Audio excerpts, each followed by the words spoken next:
சிவாய நமஹ. முப்போதும் திரிமேனி தீண்டும் ஆதிசைவர்கள் குலத்தில் சுந்தரமூர்த்தி சுவாமிகளின் வழி வழி தோன்றல் திருவான்மையூர் அடியார்க்கு அடியன் சந்தோஷ் திரிமேனி சிவாச்சாரியார். அக்ஷரா அண்ணாமலை நேர்கள் அனைவருக்கும் அன்பான வணக்கம். வரக்கூடிய அந்த பிப்ரவரி மாதம் 2026 அப்படிங்கிறது ரொம்ப ஒரு அற்புதமான மாதமாக வருதுங்க. பொதுவாக பார்த்திங்கன்னா இந்த மாதத்தினுடைய முதல் நாளே முருகப்பெருமானுக்கு மிகவும் உகந்தமானது தைப்பூசம் வருதுங்க. இது தைப்பூசம்னா என்ன அப்படின்னு கேட்டிங்கன்னாங்க, அதாவது முருகப்பெருமான் கடுமையான தவம் செய்து சிவபெருமானுக்கும் அம்பாளையும் நோக்கி ஒரு கடுமையான தவம் செய்கிறார். அந்த கடுமையான தவத்தினுடைய பலனாக அவர் என்ன கேட்குறாருன்னா, அவருக்கு முக்கியமான ஒரு பெரிய ஆயுதத்தை அவர் கேட்குறார், சூரனை எல்லாம் சம்ஹாரம் செய்வதற்காக. அப்போ தான் பராசக்தி அன்னை அவனுக்கு தனக்கு தன்னுடைய சக்திக்கு நிகரான அந்த சக்தியாயுதம் அப்படின்னு சொல்லக்கூடிய வேல் வழங்குகிறாங்க. அந்த வேல் வழங்கக்கூடிய அந்த அற்புதமான நாள் அப்படிங்கிறது தான் தைப்பூசம் அப்படின்னு சொல்லக்கூடிய ஒரு அற்புதமான நாள். இந்த தைப்பூசத்தில் நிறைய சிறப்புகள் இருக்குது. நம்ம நினைக்கலாம் முருகப்பெருமானினுடைய அப்பா அம்மா தானே அவங்க கேட்டால் கொடுக்க போகிறாங்க, இதுக்கே ஒரு கடுமையாக தவம் பண்ணுறாரு அப்படின்னா நம்ம நினைக்கலாம். ஒரு குழந்தை அப்பா கிட்ட போய் எனக்கு இன்றைக்கி உடனே ஒரு வீடியோ கேம் வேணும் அப்படின்னு கேட்குது அப்படின்னு வச்சுப்போம்.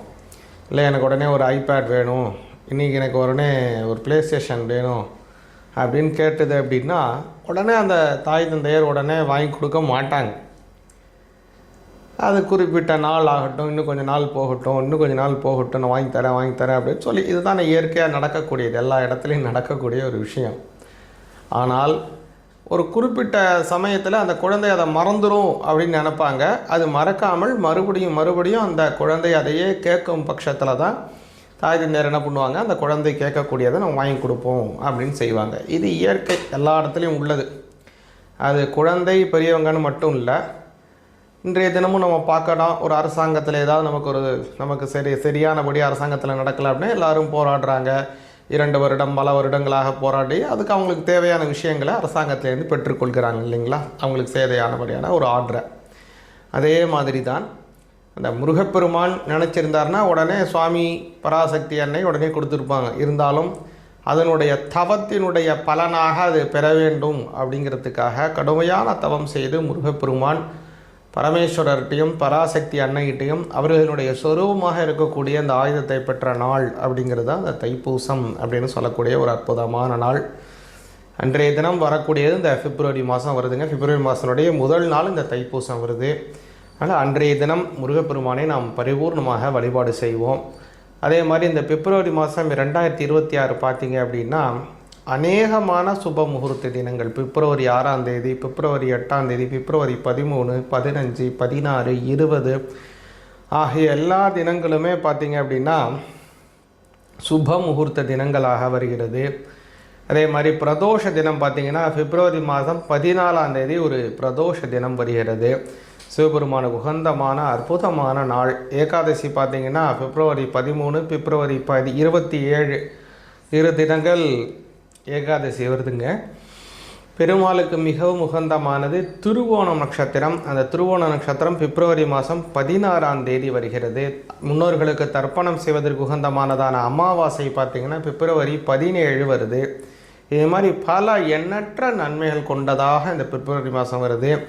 உங்களுடைய ராசிக்கு இந்த பிப்ரவரி மாதம் எப்படி இருக்குங்கிறத கொஞ்சம் தெளிவாக பார்ப்போங்க. சிவாய நமஹ. கும்ப ராசிக்கு இந்த பிப்ரவரி மாதம் 2026க்கான பலன்கள் எப்படி இருக்குங்கிறத கவனிப்போங்க. கும்பராசிக்கு பார்த்திங்கன்னா கொடுக்குற கடவுள் கூரையை பிச்சுக்கிட்டு கொடுப்பான் அப்படின்னு சொல்லுவாங்க இல்லைங்களா, அதுமாதிரி கும்பராசிக்கு இந்த மாதம் கொடுக்கக்கூடிய கடவுள் கூரையை பிச்சு கொண்டு கொடுக்க போகிறார். ஏன் என்னங்க இப்படிலாம் சொல்கிறீங்க அப்படின்னா, கும்பராசிக்கு லக்னத்தில் உங்களோட ஜென்மஸ்தானத்தில் ஏகப்பட்ட கிரகங்கள் உட்காந்துருக்கு. இதெல்லாம் கண்டிப்பாக நான் நல்ல விஷயங்களே உங்களுக்கு கொடுப்பேன் அப்படிங்கிற விஷயத்தை உட்காந்துருக்கு. என்னென்னு சொல்கிறேன், சூரியன் உட்காந்துருக்காரு, உங்களுடைய 7ஆம் அதிபதி உட்காந்துருக்காரு, அதான் சூரியன். அடுத்தது உங்களுடைய மூன்றாம் வீடுன்னு சொல்லக்கூடிய சகோதர ஸ்தானம், உங்களுடைய 10ஆம் வீடுன்னு சொல்லக்கூடிய உங்களுடைய ஜீவனஸ்தானம், இரண்டுக்கும் உடைய செவ்வாய் பகவான் இந்த மாதம் 20ஆம் தேதி உங்களுடைய ஜென்மஸ்தானத்திற்கு வருகிறார். அடுத்ததாக பார்த்தீங்கன்னா உங்களுடைய சுகஸ்தானாதிபதியாகவும் உங்களுடைய பூர்வ புண்ணிய பாக்கிய ஸ்தானாதிபதியாகவும் இருக்கக்கூடியதான சுக்கிர பகவான் உங்களுடைய ஜென்மஸ்தானத்தில் இருக்கிறார். அடுத்ததாக உங்களுடைய புத்திரஸ்தானாதிபதி, உங்களுடைய குழந்தை பாக்கியத்தை உறுதி செய்தவரான புத பகவான், அவரே தான் ஆயுள் ஸ்தானாதிபதி உங்களுக்கு. அவரும் புத பகவான், அவர் உங்கள் ஜென்மஸ்தானத்தில் வராரு. அது மட்டும் இல்லை, ஏகப்பட்ட கிரகங்கள். இந்த சனி பகவான் உங்களுடைய ஜென்ம உங்களுடைய ராசிநாதனே உங்களுடைய இடத்துல தான் உட்காந்துருக்காரு. விரயஸ்தானாதிபதியும் அவர் தான், அவர் உங்களுடைய ஜென்மஸ்தானம். இப்போ பாருங்கள், உங்களுடைய ஜென்மஸ்தானம் வலிமை அடைகிறது. முன்பு இல்லாத அளவுக்கான தைரியம் உங்களுக்கு கிடைக்க போகுது.